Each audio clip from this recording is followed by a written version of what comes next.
살면서니 가장 부끄러운 순환이 있었습니다. 3번이나 모른다고 했습니다. 그런데 그 눈빛엔 정제가 없었습니다.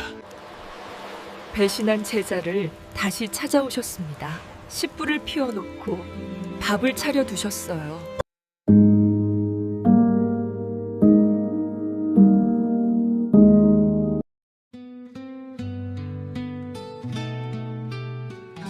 여러분, 살다 보면요, 가장 사랑하는 사람 앞에서 하필 그 순간에 내가 제일 작아지는 때가 있잖아요. 저도 그런 순간이 있었습니다. 아마 여러분 마음속에도 아직 꺼내기 부끄러운 기억 하나쯤은 고이 접어두고 계실 거예요. 오늘은 그런 분들을 위한 이야기입니다. 2000년 전 갈릴리 호수 새벽 바닷가에서 있었던 일이에요. 한 남자가 있었습니다. 성격은 불같고 입은 생각보다 늘 먼저 나오고 자신감 하나만큼은 누구한테도 안 지는 사람이었어요.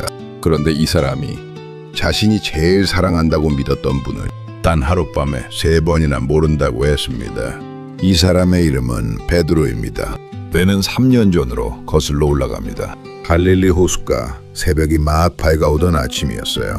베드로는 지쳐 있었습니다. 밤새 그물을 던졌는데 한 마리도 잡지 못한 거예요. 평생 어부로 살아온 사람이 가장 잘한다고 생각했던 그 일에서 완전히 실패한 날이었습니다. 그때 한 남자가 배 위로 올라왔어요. 목수였습니다. 물고기 잡는 것과는 거리가 먼 사람이었죠. 그런데 그 사람이 말했습니다. 그물을 배 오른편에 던져보게. 베드로 속으로는 어이가 없었을 거예요. 당신이 어부요? 내가 어부요? 그래도 어쩐지 거절이 안 됐습니다. 마지못해 그물을 던졌더니 그물이 찢어질 만큼 물고기가 가득 찼습니다. 베드로는 그 자리에서 무릎을 꿇었습니다. 난생 처음으로요. 그리고 그 남자가 말했습니다.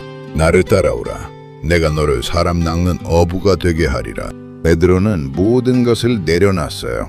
그물도, 배도, 그동안의 삶도요. 그렇게 3년이 흘렀습니다. 그 3년 동안 베드로는 죽은 사람이 살아나는 것을 눈으로 봤고 폭풍이 그 말 한마디에 멈추는 것도 봤어요. 보리떡 5개로 5,000명이 배불리 먹는 것도 봤습니다. 그 3년 내내 베드로는 12 제자 중에 항상 앞에 서 있는 사람이었어요. 그러다 보니까요, 베드로의 자신감은 하늘을 찌를 듯 했습니다.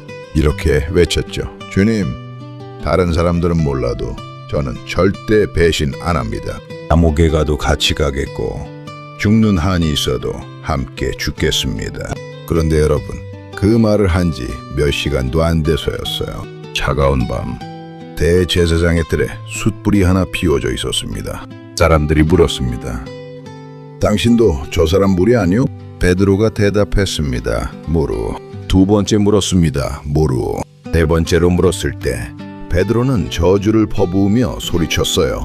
나는 그 사람을 알지 못하오. 그 순간이었습니다. 저편에서 예수님이 고개를 돌려 베드로를 바라보셨어요. 2 사람의 눈이 딱 마주쳤습니다. 베드로는 그 자리를 박차고 나갔습니다. 그리고 엉엉 울었어요. 그 눈물이 회개였는지 자책이었는지 아니면 둘 다였는지 성경은 더 이상 말하지 않습니다. 그리고 며칠이 지났습니다. 예수님은 십자가에서 돌아가셨다가 사흘 만에 부활하셨어요. 제자들 앞에도 나타나셨고요. 그런데 베드로는 달라진 게 없었어요. 어느 날 그냥 말했습니다. 나는 물고기나 잡으러 가겠소.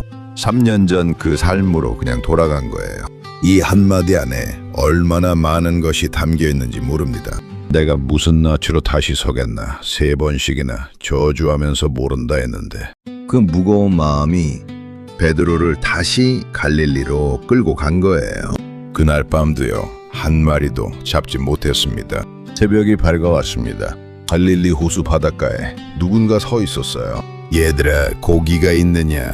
그 목소리를 요한이 먼저 알아봤습니다. 주님이시다. 베드로는 그 말을 듣자마자 물에 뛰어들었습니다. 성질 급한 건 여전했죠.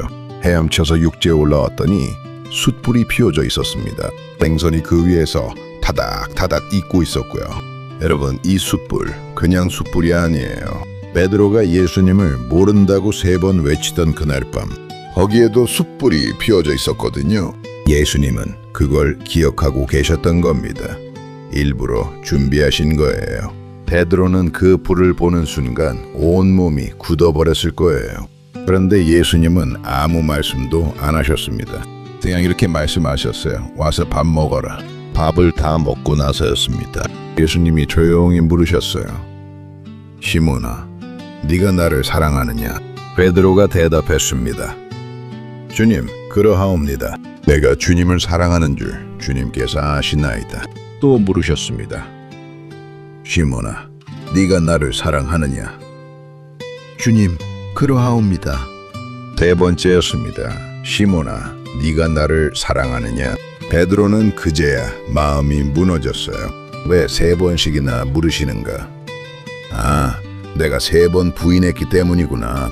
베드로는 눈물을 삼키며 말했습니다. 주님, 모든 것을 아시오매 제가 주님을 사랑하는 줄을 주님께서 아시나이다. 그러자 예수님이 말씀하셨어요. 내 양을 먹이라. 3번의 배신을 3번의 고백으로 덮어주셨습니다. 꾸짖지 않으셨어요. 따지지도 않으셨어요. 그저 사랑하느냐 물으시고 먹이라 하셨습니다. 여러분, 이것이 은혜입니다. 그리고 이 은혜를 받은 베드로는 이전의 베드로가 아니었습니다. 그 뒤로 베드로는 완전히 달라졌어요. 첫 설교를 했더니 3,000명이 눈물로 돌아왔고 죽은 사람을 살리는 일도 일어났습니다. 그리고 마지막 순간 십자가 초형 앞에서 베드로는 이렇게 말했습니다. 나는 감히 주님과 같은 자리에서 죽을 수 없어. 거꾸로 매달아 주시오. 그 입으로 모른다를 3번 외쳤던 사람이 거꾸로 매달린 채 하나님 앞에 섰습니다. 제가 이 나이가 되도록 살아오면서 하나 깨달은 게 있어요. 사람은 실패해도 됩니다. 넘어져도 됩니다. 부끄러운 기억이 있어도 됩니다. 딱 한 가지만 하면 돼요. 혼자 돌아서서 가지 않는 것. 베드로처럼 부끄러워도 그 자리로 다시 돌아오는 것. 가룟 유다는 혼자 돌아서서 갔습니다. 베드로는 부끄러워도 돌아왔어요. 그 차이가 전부였습니다. 예수님은 베드로를 찾아 처음 만났던 그 바닷가로 다시 오셨습니다. 그 숯불 앞으로 데려가셨고 밥을 차려놓고 기다리셨어요. 그리고 물으셨습니다. 그래도 나를 사랑하느냐? 여러분, 마음속에 꼭꼭 접어둔 그 부끄러운 기억이 있으십니까? 괜찮습니다. 돌아오기만 하십시오. 지금 이 순간도 숯불을 피워놓고 밥을 차려놓고 기다리고 계신 분이 있습니다.